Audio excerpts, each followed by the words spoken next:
जी। यथा भवन्तः पूर्वप्रकरणे व्यक्तित्वस्य तात्पर्यं, परिभाषा, भारतीय च पाश्चात्य अवधारणा पठितवन्तः। प्रथमं मम एकः प्रश्नः अस्ति कि व्यक्तित्वं किमस्ति? वो अपि जिसको आता है वो बता सकता है।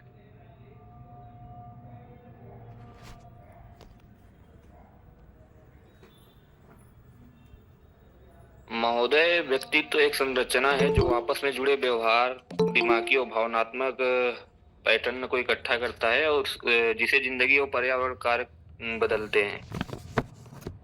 जी, ठीक। और कोई?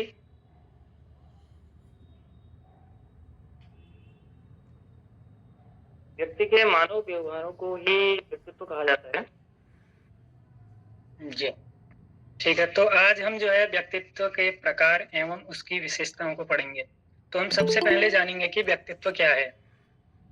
तो अगर सिंपल भाषा में हम समझें तो व्यक्ति प्लस तत्व। अब वह तत्व जो हैं वो सकारात्मक भी हो सकते हैं और नकारात्मक भी हो सकते हैं। तो अगर व्यक्ति से हम तात्पर्य लें तो सीधे से है, स्वभाव से हम उसका अर्थ लेंगे। तो व्यक्तित्व के जो हैं प्रकार वो विभिन्न मनोवैज्ञानिकों ने तथा भारतीय अवधारणा में भी विभिन्न प्रकार से विभाजित किया गया है। तो हम सबसे पहले जो है मैं अपनी पीपीटी शेयर करूंगा आप सभी के मध्य, और उसके बाद जो है हम अपने प्रकरण को आगे पढ़ेंगे।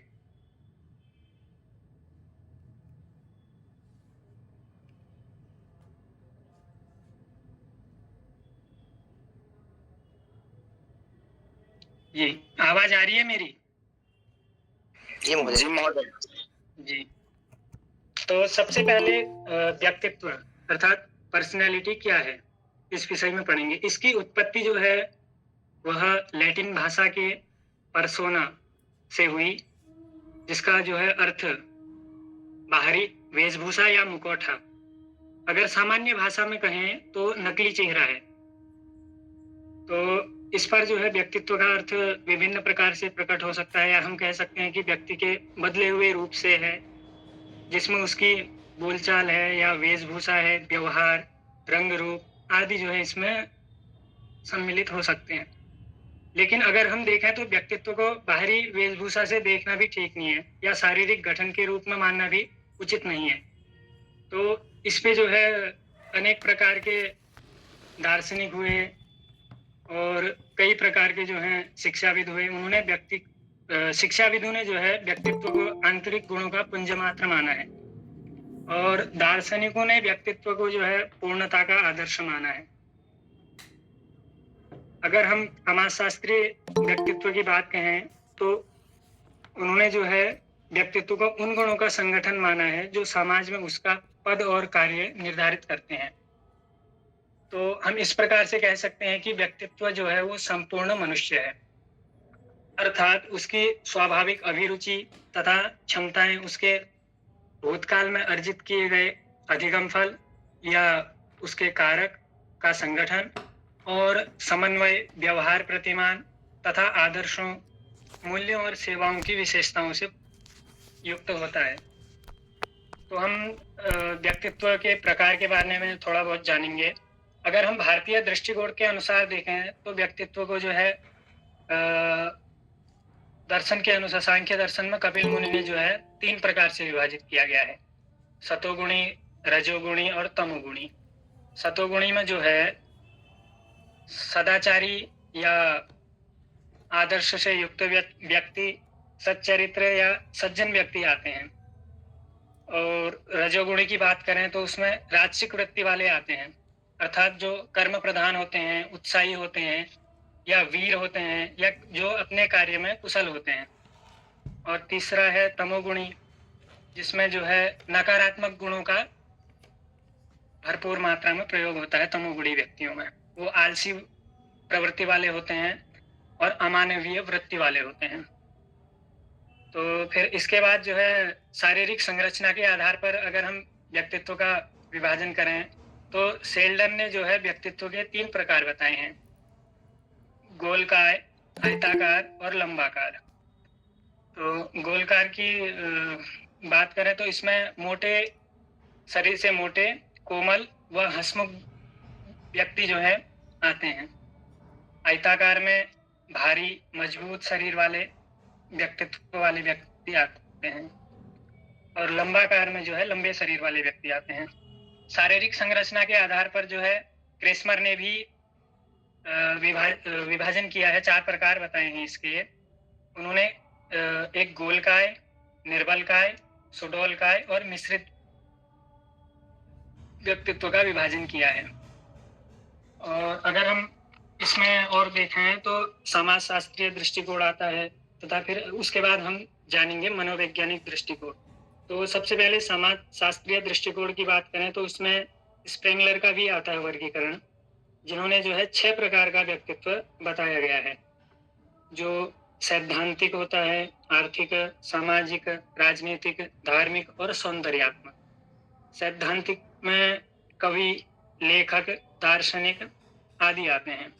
आर्थिक में अर्थात धन संबंधी है, जो अपनी उपयोगी चीजों में रुचि रखता है। इसमें व्यापारी या उद्योगपति लोग आते हैं। सामाजिक हो गया, जिसमें जो अपना सर्वस्व लोगों के प्रति देता हो, अर्थात समाज सेवी लोग। और राजनीतिक में जो है जिनकी मुख्य रुचि जो है वो सत्ता में होती है, अर्थात राजनेता। और धार्मिक में आए जैसे जो अपना धर्म के प्रति बलिदान देते हैं, संत, पुजारी इत्यादि पादरी लोग। सौंदर्यात्मक की बात करें तो इसमें कलाकार, मूर्तिकार और साहित्यकार और प्रकृति प्रेमी भी आते हैं।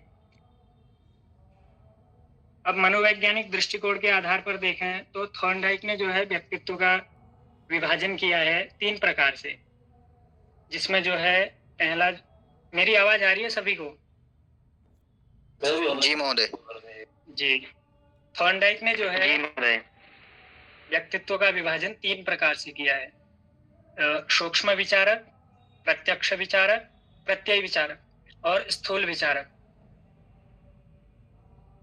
थॉर्नडाइक ने जो है चिंतन एवं कल्पना के आधार पर व्यक्तित्व का वर्गीकरण प्रस्तुत किया है। तो सबसे पहले हम सूक्ष्म विचारक को जानेंगे थोड़ा।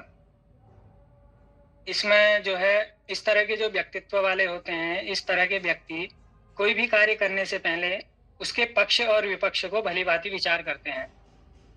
जैसे गणितज्ञ हो गए, दर्शन शास्त्री हो गए और तर्कशास्त्री। दूसरा है प्रत्यय विचारक। इस तरह के व्यक्तियों को विचार करने के लिए शब्द, संख्या या संकेत या चिन्हों की सहायता देनी होती है। इसमें भौतिक विज्ञानी हो गए।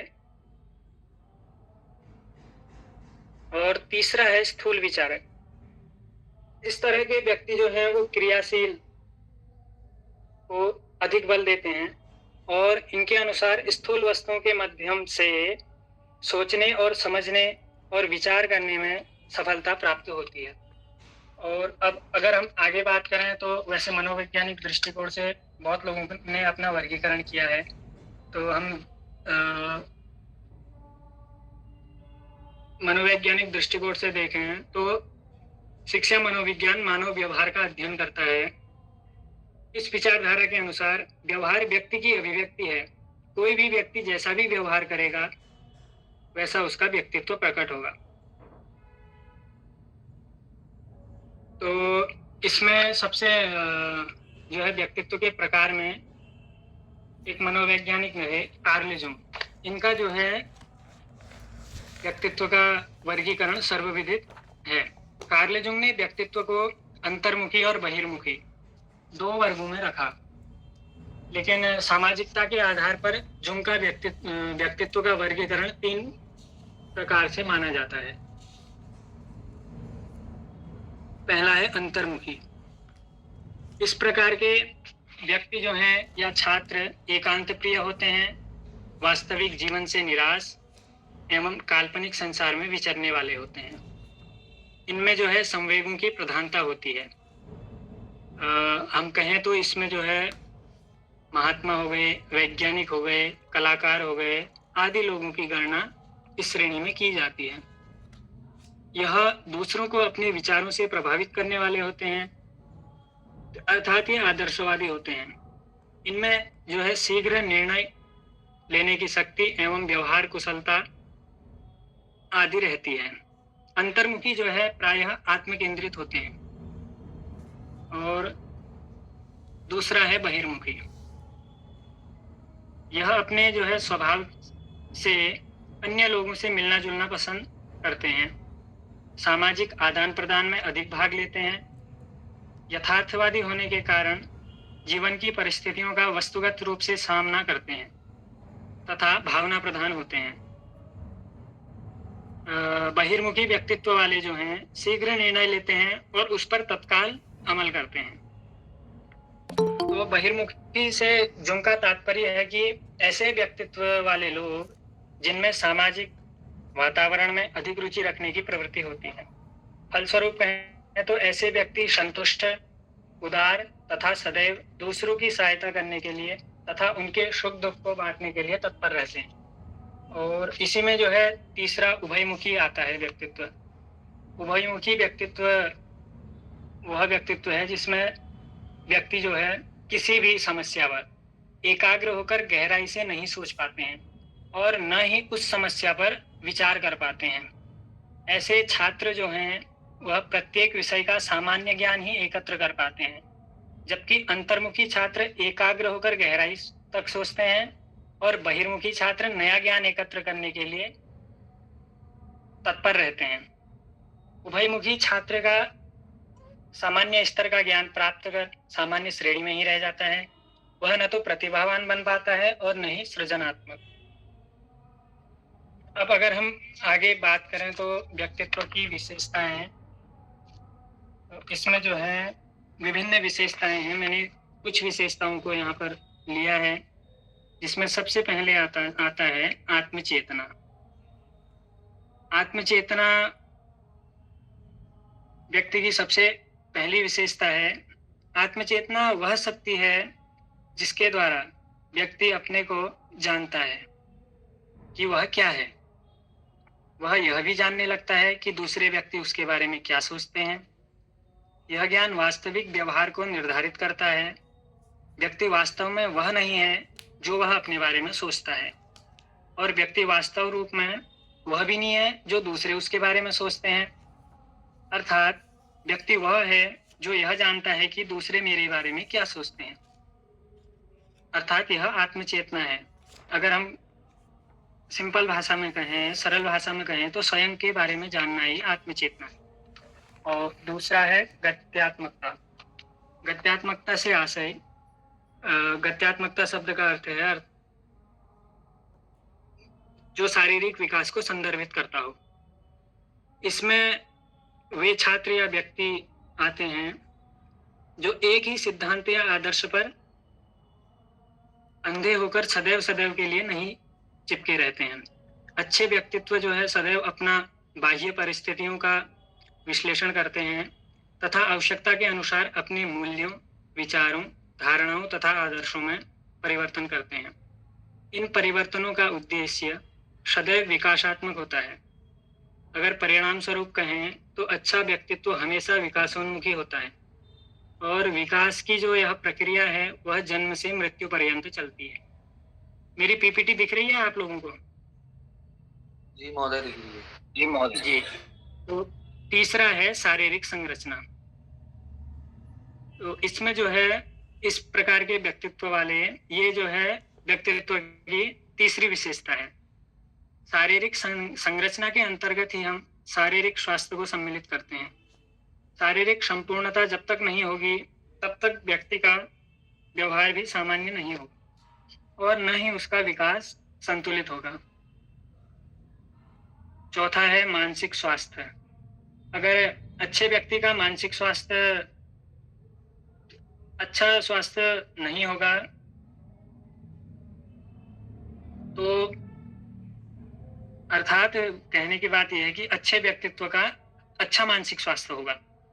व्यक्तित्व जो है मनोदैहिक शक्तियों का संगठन है, अर्थात मानसिक और शारीरिक शक्तियों के संगठन को व्यक्तित्व कहा जाता है। ये जो है मानसिक स्वास्थ्य के अंतर्गत आता है। अच्छे मानसिक स्वास्थ्य पर ही संवेगों का नियंत्रण होता है, संतुलित व्यवहार होता है, तर्क और चिंतन आदि क्रियाएं निर्भर होती हैं। अतः अच्छे व्यक्तित्व के लिए अच्छे मानसिक स्वास्थ्य का होना आवश्यक है।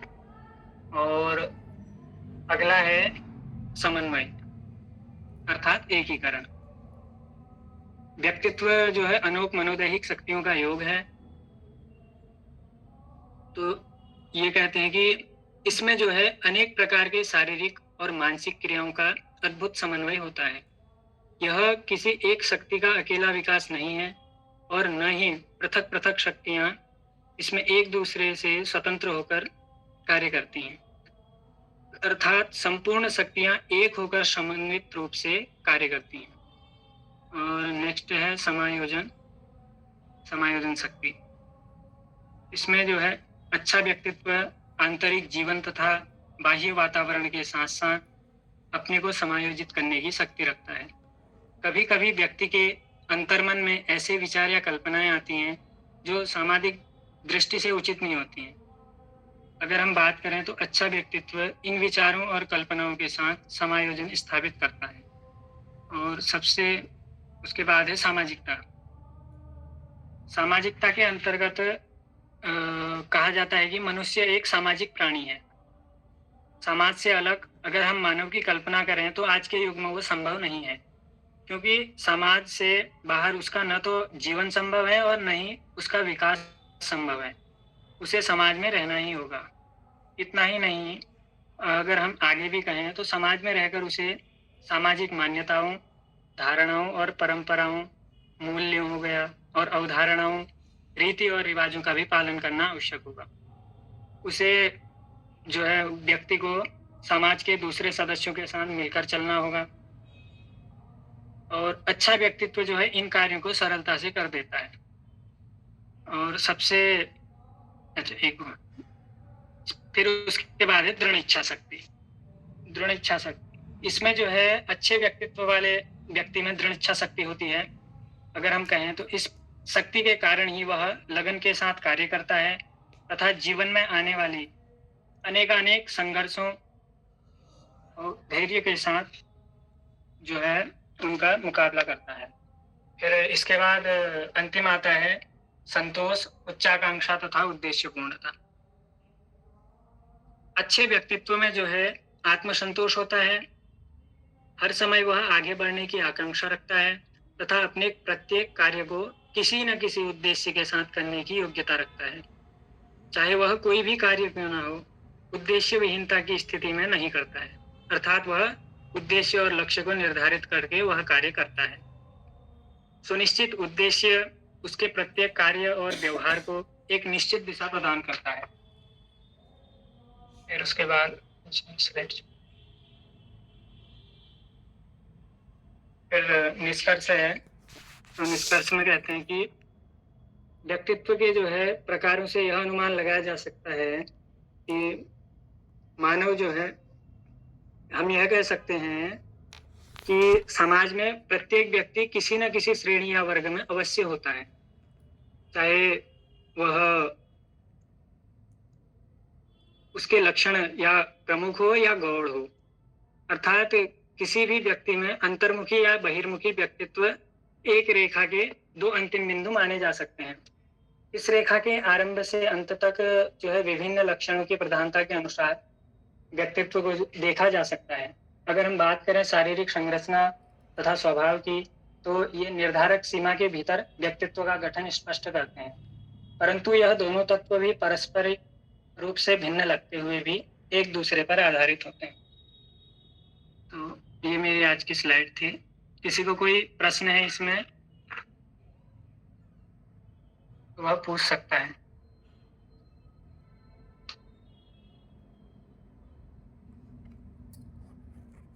जी, आवाज आ रही है मेरी?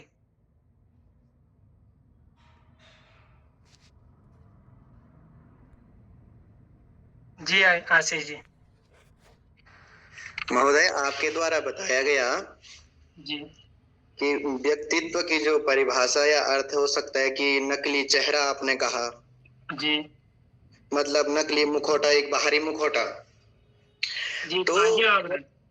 हाँ, बाहरी आवरण। तो इस नकली चेहरे से हम यह देख सकते हैं कि व्यक्ति जो मान सम्मान जो पद भी प्राप्त करता है जी तो वो सब नकली है। मतलब थोड़ा आप इस नकली चेहरे पे थोड़ा हमें प्रकाश डाल के जरा इसकी नहीं, अगर हम अपनी भाषा में, सामान्य भाषा में कहें समझने के लिए, अगर व्यक्तित्व का अगर हम अर्थ समझे तो वो बाहरी आवरण है, अर्थात वेशभूषा है या मुखौटा है। हम्म,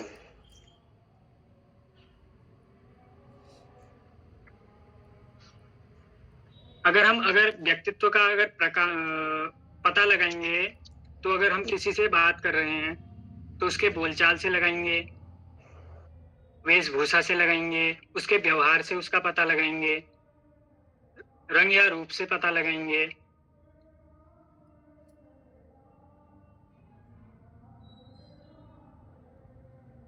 जी, समझ पाए आप? जी महोदय। जी, और किसी का कोई प्रश्न है?